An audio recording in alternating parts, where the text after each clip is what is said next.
கரூர் கூட்ட நெரிசல் சம்பவம் தொடர்பாக அரசிற்கு உச்சநீதிமன்றம் கேள்வி எழுப்பியிருக்கிறது. கரூர் கூட்ட நெரிசல் சம்பவம் தொடர்பான வழக்கு விசாரணை உச்சநீதிமன்றத்தில் மீண்டும் தொடங்கி இருக்கிறது. இது பற்றிய விவரங்களை தர செய்தியாளர் வெங்கடேசன் இணைப்பில் இருக்கிறார். வெங்கடேசன், வணக்கம். அரசிற்கு உச்சநீதிமன்றம் என்ன கேள்வியை எழுப்பியிருக்கிறது? அரசு தரப்பில் வைக்கப்பட்டிருக்கக்கூடிய வாதம் என்ன, எதிர்த்தரப்பு வாதம் என்ன? தகவல்களை பதிவு பண்ணுங்க. வணக்கம். கரூரில் தாவைக்க தலைவர் விஜய் பிரச்சார கூட்டத்தில் கடந்த செப்டம்பர் 27 ஏற்பட்ட நெரிசலில் சிக்கி 41 பேர் பலியான சம்பவம் நாட்டையே உலுக்கிய நிலையில் அரசியல் கட்சிகள் நடத்தும் ரோட் ஷோவுக்கு வழிகாட்டு நெறிமுறைகளை வகுக்க கோரி அதுவரை எந்த அரசியல் கட்சிகளுக்கும் ரோட் ஷோ அனுமதிக்க கூடாது என்று தெரிவித்து சென்னையைச் சேர்ந்த தினேஷ் என்பவர் சென்னை உயர்நீதிமன்றத்தில் ஒரு வழக்கை தாக்கல் செய்திருந்தார். இந்த வழக்கை விசாரித்த சென்னை உயர்நீதிமன்றம் இந்த விவகாரத்தை கண்மூடி வேடிக்கை பார்க்க முடியாது என்று தெரிவித்து அனைத்தையும் காவல்துறை அனுமதித்துள்ளது. மேலும் இந்த வழக்கில் காவல்துறை தரப்பில் வேறு என்ன நடவடிக்கை எடுத்துள்ள பல்வேறு கேள்விகளை எழுப்பி இந்த கரூரில் 41 பேர் பலியான வழக்கை வடக்கு மண்டல ஐஜி அஸ்ராகர் தலைமையிலான ஒரு சிறப்பு புலனாய்வு அமைத்து உத்தரவிட்டார். இதற்கு எதிராகத்தான் தாவேகா தேர்தல் பிரச்சார மேலாண்மை பொதுச் செயலாளர் ஆதவ் அர்ஜுனா சார்பில் உள்ளிட்டோர் சார்பில் பல்வேறு மேல்முறையீடு மனுக்கள் என்பது தாக்கல் செய்யப்பட்டு இந்த விசாரணை என்பது சுப்ரீம் கோர்ட் நீதிபதிகள் JK மகேஸ்வரி, NV அஞ்சரை ஆகியோர் அடங்கிய அமர்வு கடந்த அக்டோபர் 10 விசாரித்து இந்த கூட்ட நெரிசல் வழக்கை ஓய்வு பெற்ற நீதிபதி அஜய் ரஸ்தோகி தலைமையிலான குழு கண்காணிப்பில் CBI விசாரிக்கும் என்று உத்தரவிட்டது.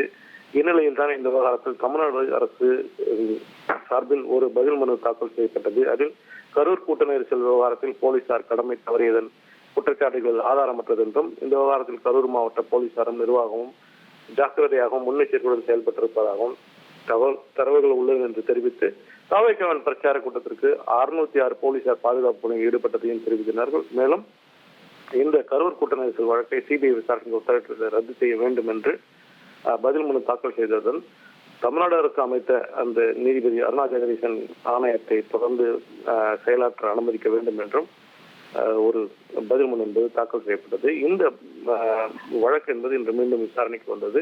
இன்றைய விசாரணையின் போது நீதிபதிகள் பல்வேறு கேள்விகளை எழுப்பினார்கள். அதில் குறிப்பாக பார்த்தோம் என்றால் இந்த விவகாரத்தில் சென்னை உயர்நீதிமன்றத்தில் ஏதோ தவறு உள்ளது. ஏற்கனவே இந்த கரூர் இந்த கூட்ட நெரிசல் வழக்கை தனி நீதிபதி எவ்வாறு விசாரித்தார் என்ற தரமாரியான கேள்விகளுக்கு ஏற்கனவே சென்னை உயர்நீதிமன்ற பதிவாளர் தரப்பில் பதில் மனு விரிவான அறிக்கை என்பது தாக்கல் செய்யப்பட்டுள்ளதை குறிப்பிட்ட நீதிபதிகள் இந்த விவகாரத்தில் தற்போது வேறு எதுவும் செய்ய முடியாது.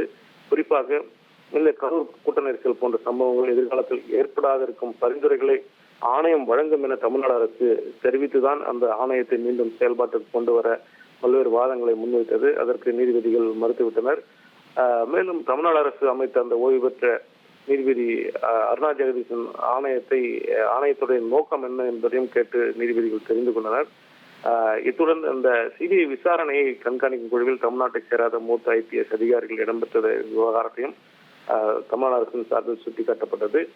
இந்த ஏற்கனவே தமிழ்நாடு அரசு விரிவான பதில் மனு என்பது தாக்கல் செய்யப்பட்டு அதற்கு தாவேகா சார்பில் விளக்க மனு என்பதும் தாக்கல் செய்யப்பட்டுள்ளதால் இந்த மனு என்று அனைத்து வாதங்களையும் பதிவு செய்து கொண்டு இந்த விசாரணை என்பது வரும் ஜனவரி மாதத்துக்கு தள்ளி வைக்கப்பட்டுள்ளது. அனைத்து பதில் மனுவும் விளக்க மனுவையும் உச்சநீதிமன்றம் பதிவு செய்து கொண்டு இந்த விசாரணையை தற்போது தள்ளி வைத்துள்ளது. 2.66 கோடிக்கும் அதிகமான மக்களின் உள்ளங்களை வென்ற தந்தி டிவியின் டிஜிட்டல் தளங்கள், 1.25 கோடி யூடியூப் சப்ஸ்கிரைபர்ஸ், 47 லட்சம் Facebook ஃபாலோவர்ஸ், 25 லட்சம் Instagram ஃபாலோவர்ஸ், 23 லட்சம் X ஃபாலோவர்ஸ், 11 லட்சம் தந்தி ஆப் டவுன்லோட்ஸ், 35 லட்சம் வெப்சைட் மந்த்லி ஆக்டிவ் யூசர்ஸ். அசுரபலம் கொண்ட எங்கள் டிஜிட்டல் கரங்களில் உங்கள் விளம்பரங்களை சேர்க்க வாட்ஸ்அப் பண்ணுங்க 8939888378. Email advt@dttv.in.